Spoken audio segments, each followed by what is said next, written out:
ওগো আল্লাহ, ওগো মালিক, তুমি ছাড়া তো আমাদের আর কেউ নাই, তুমি ছাড়া তো আমার আর কেউ নাই। আল্লাহ গো, তুমি যদি মাফ না করো কে আমাকে মাফ করবে?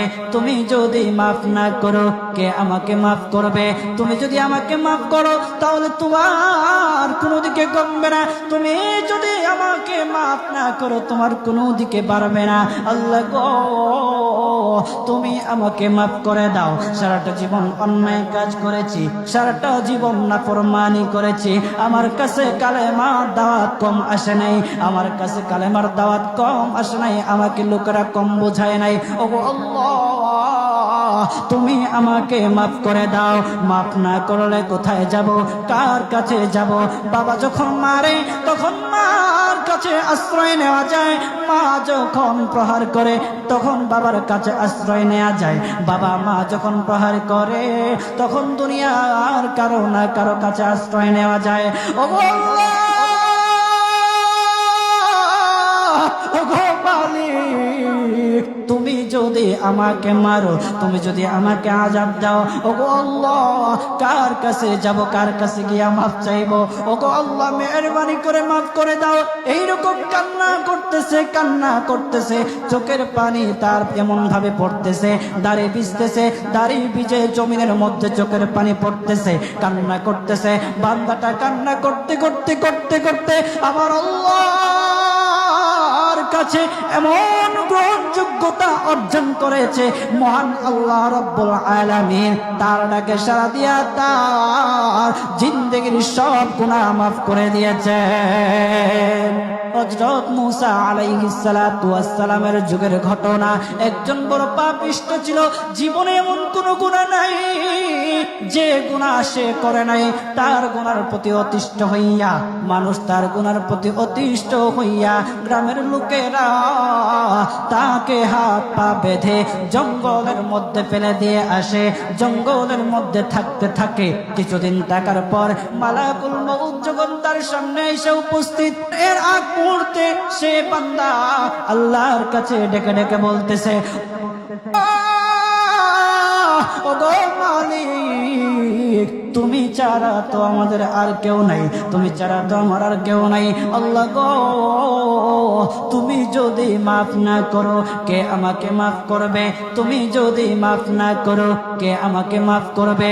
তুমি যদি আমাকে মাফ করো তাহলে তোমার কোনো দিকে কমবে না, তুমি যদি আমাকে মাফ না করো তোমার কোনো দিকে বাড়বে না। আল্লাহ গো, তুমি আমাকে মাফ করে দাও। সারাটা জীবন অন্যায় কাজ করেছি, সারাটা জীবন নাফরমানি করেছি, আমার কাছে কালেমার দাওয়াত কম আসে নাই, আমার কাছে কালেমার দাওয়াত কম আসে নাই, আমাকে লোকেরা কম বোঝায় নাই। ওগো আল্লাহ, তুমি আমাকে মাফ করে দাও। মাফ না করলে কোথায় যাব, কার কাছে যাব? বাবা যখন মারে তখন মার কাছে আশ্রয় নেওয়া যায়, মা যখন প্রহার করে তখন বাবার কাছে আশ্রয় নেওয়া যায়, বাবা মা যখন প্রহার করে তখন দুনিয়ার কারো না কারো কাছে আশ্রয় নেওয়া যায়। ওগো আল্লাহ, ওগো মালিক, তুমি যদি আমাকে মারো, তুমি যদি আমাকে আযাব দাও, ওগো আল্লাহ, কার কাছে যাব, কার কাছে গিয়া মাফ চাইবো? ওগো আল্লাহ, মেহেরবানি করে মাফ করে দাও। এইরকম কান্না করতেছে, কান্না করতেছে, চোখের পানি তার এমন ভাবে পড়তেছে, দাড়ি ভিজতেছে, দাড়ি ভিজে জমিনের মধ্যে চোখের পানি পড়তেছে, কান্না করতেছে। বান্দাটা কান্না করতে করতে করতে করতে আমার আল্লাহর কাছে এমন গ্রহণযোগ্যতা অর্জন করেছে, মহান আল্লাহ রাব্বুল আলামিন তার ডাকে সাড়া দিয়া তার জিন্দেগির সব গুনাহ মাফ করে দিয়েছে। ওই বান্দাটা তাওবা করতে করতে করতে করতে হঠাৎ ইন্তেকাল করে। ইন্তেকাল হওয়ার পরে হযরত মূসা আলাইহিস সালাতু ওয়াস সালামকে মহান আল্লাহ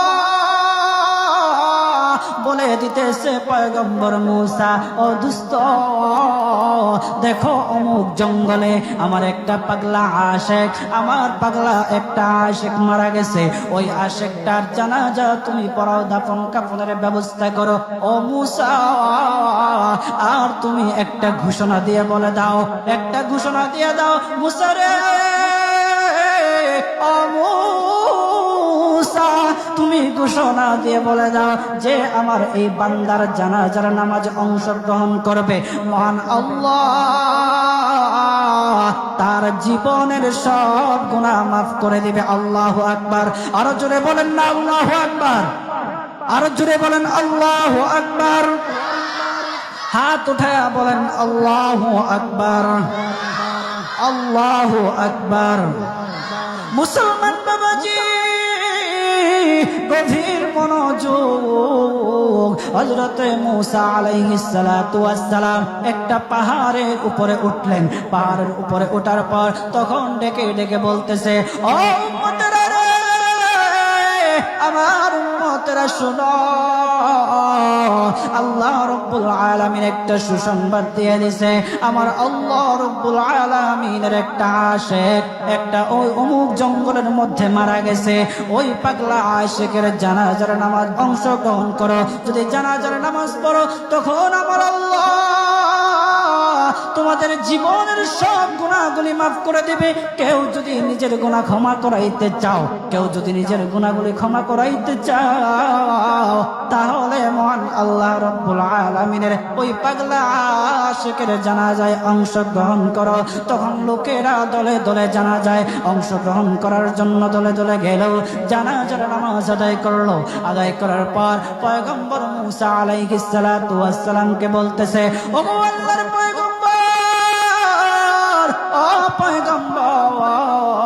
যারা জানাজায় অংশগ্রহণ করার কারণে মহান আল্লাহ তার জীবনের সব গুনাহ মাফ করে দেবে, এমন মহা ব্যক্তি তো, এই মহান ব্যক্তিটাকে তো একটা নজরে দেখা দরকার, অবশ্যই দেখা দরকার, আমাদেরকে সেই ব্যক্তিটাকে দেখান। তখন মূসা আলাইহিস সালাতু ওয়াস সালাম বলতেছে, ঠিক আছে, তোমাদেরকে দেখানো হবে। তখন যখন দেখাতে গেলেন, দেখানোর সাথে সাথে লোকেরা বলল, পয়গম্বর আপনি কি বলেন, এই লোকটাকে তো আমরা ভালো করে চিনি, ওই লোকটা বড় পাপিষ্ঠ ছিল, বড় অন্যায়কারী ছিল, বড় জুলুমকারী ছিল। ওগো পয়গম্বর, সমাজে এমন কোন গুনাহ নাই যে সে করে নাই, সমাজে সব গুনাহ করেছে, সমস্ত গুনার সাথে সে জড়িত ছিল, সে জড়িত ছিল।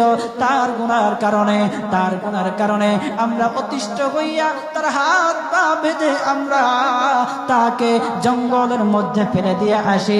এই পাপিষ্ঠ বান্দা আল্লাহ তাআলার বড় আশিক হতে পারে কিভাবে, আল্লাহ তাআলার পেয়ারা হতে পারে কিভাবে? পয়গম্বর মূসা আলাইহিস সালাতু ওয়াস সালাম আল্লাহর কাছে ডেকে ডেকে বললেন, আল্লাহ, লোকেরা কি বলতেছে আর তুমি কি বলো? ওগো আল্লাহ, এর সমাধান কি, এর সমাধান কি? সমাধানটা তো তুমি দিয়ে দাও। আল্লাহ রাব্বুল আলামিন পয়গম্বর মূসা আলাইহিস সালাতু ওয়াস সালামকে সমাধান দিয়েছে। বলতেছে, ও মূসা, দুষ্ট রে, ও দুষ্ট, তারা যা কথা বলেছে, লোকেরা যে কথা বলেছে সত্য বলেছে, আমি আল্লাহ যা বলেছি তাও সত্য বলেছি। ও পয়গম্বর মূসা, তারা যা বলেছে সত্য বলেছে। ওই বান্দা বড় পাপিষ্ঠ ছিল, ওই বান্দা বড় অন্যায়কারী ছিল, কিন্তু শেষ বয়সে আইসা তার হাত পা যখন বেঁধে, তার হাত পা বেঁধে যখন লোকেরা জঙ্গলের মধ্যে ফেলে দিয়ে আসলো, তখন সে আমার কাছে এমন ভাবে কান্নাকাটি করা শুরু করে দিয়েছে, এমন ভাবে তওবা করা শুরু করে দিয়েছে। আমি আল্লাহ তাআলার এত দয়া, আমি আল্লাহ তার ডাকে সাড়া না দিয়ে পারলাম না, তার ডাকে সাড়া দিয়ে দিলাম। ও মূসা, সে তাওবা করার সময় যদি সবার জন্য সে তাওবা করত, যতজন লোকেরা বেঁচে আছে, যতজন উম্মতেরা আছে, যতজন লোকেরা আছে, সমস্ত লোকদের জন্য যদি সে আমার কাছে তাওবা করত, আমি আল্লাহ তার তাওবা মুহূর্তের মধ্যে কবুল করে সমস্ত বান্দাদেরকে মাফ করে দিতাম। সুবহানাল্লাহ জুড়ে বলেন।